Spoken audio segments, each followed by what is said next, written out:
Making great creative work is one thing. Getting the right eyes to see it and pay you to do it for them is another challenge. So whether you're a freelancer, a founder, or a falconer, if you use these 3 methods, you will vastly improve your chances. And this video is sponsored by Hostinger. They are a fantastic and affordable web hosting platform, so a little bit more about them later. And the first method is to show the work that you want to make. A client is rarely going to take a chance on someone who can't show them similar work in their portfolio.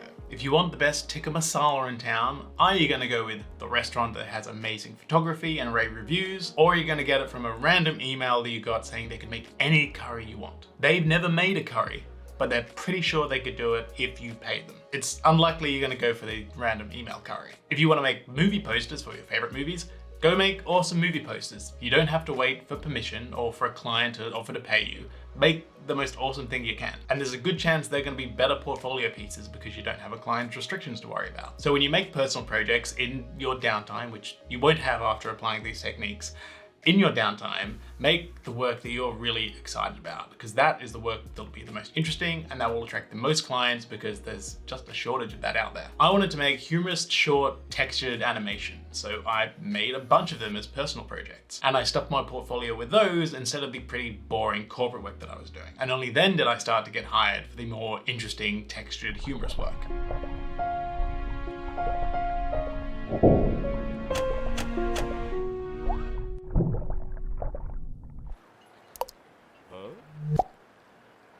Some more examples. Shamook made these incredible deepfakes, so he got hired to make them for Star Wars. Andrew Kramer made amazing visual effects, amazing holograms, so he got hired by Star Wars. Even George Lucas made these fan edits of the original trilogy, and they ended up getting an official release. I may have gone too far in a few places. That wouldn't have happened if they didn't show their awesome and relevant work. And now we've reached a beautiful state where there are as many people working on Star Wars projects as there are watching them.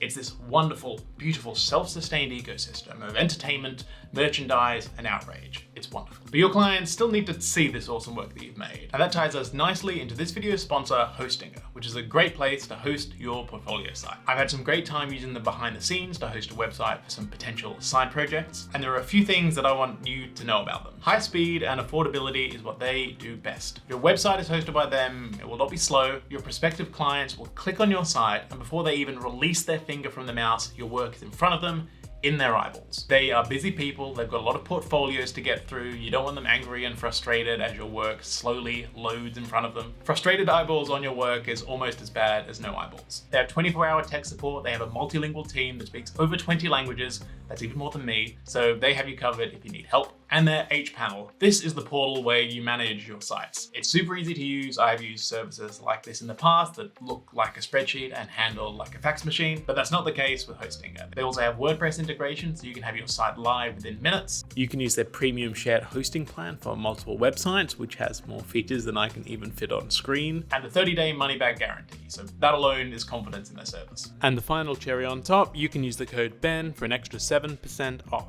And you can use that on top of the annual plan discounts that are already there for a total of 91% off. That is not a bad deal at all. You'll find a link down in the description. The next method is to be brief. When emailing a potential client or employer or any human really, make the message brief. Be friendly, but get to the point. Friendly and pointy. The people looking to hire you, the producers, the creative directors, they have dozens, perhaps dozens of hundreds of emails to get through before they can get back to the rest of their work, which they would much rather be doing. So they will be way more appreciative if they don't have to clear a whole afternoon to read your email. And be brief, that goes for show reels and portfolios too. A short show reel, a condensed, curated portfolio is always better than a bloated one. Show only your best 10 or so projects. That way, whoever looks at your work instantly sees the best stuff. They've not had to trawl through an ultra marathon of an email just to find a link to your work and then are greeted with a 2-minute show reel that they have to skip through and end up just seeing some of your weaker work anyway. Keep it concise and keep it the best. And a secret weapon for emailing that I found in Joey Corriman's great book, The Freelance Manifesto, which also references its use in Tim Ferriss's 4-Hour Workweek, which then sources its possible origin in the Paleolithic cave paintings of Dodon, France. And that secret weapon is to end your email with no reply necessary. Now this is counterintuitive. You do, in theory, want them to reply, but you must do the opposite. Yes, I will do the opposite. And that is because nothing is worse than giving them the impression that you think they owe you something, especially not their most valuable resource, their time. Now, I used to do this backwards.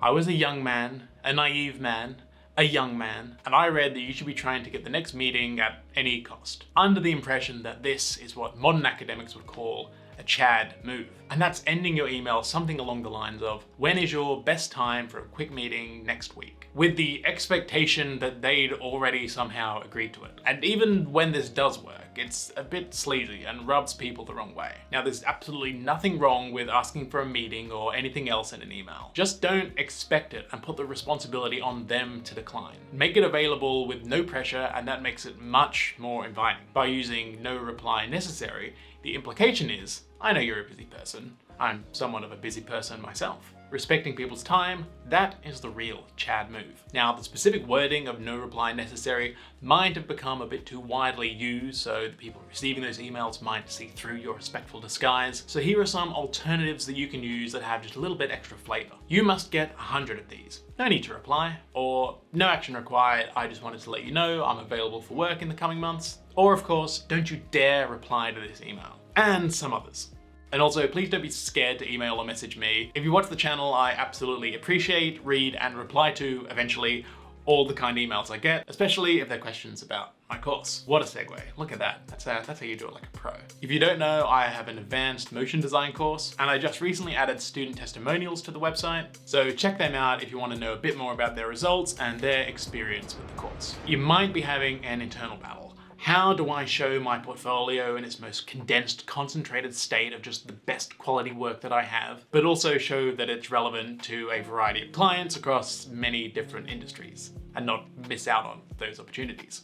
Well, the solution to that is to show your process. In your portfolio, on your website, give them an indication of how you make what you make, especially if you're going direct to a client who might not know the ins and outs of your industry and how they work. In that case, assume that they have no imagination, that you're going to have to be a little bit literal with everything and hold their hand a bit through the process. Alongside your project, add a short description. Yes, you're going to have to write it out, but just a short description, maybe a bit of a brief, what the goals of the project were, and then show your development. What are some different ideas that you came up with? Maybe some sketches, and then you can show your final work if you don't want to go more levels into how that was refined.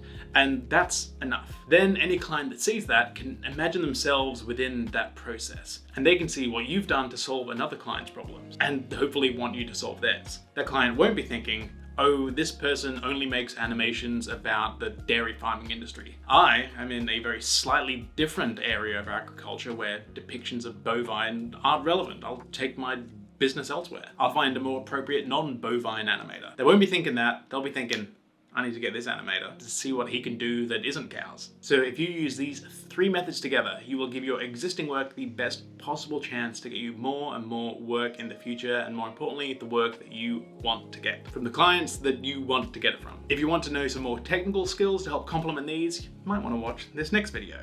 But I know you're busy today, you've got lots of things to do, so watching, it's not necessary.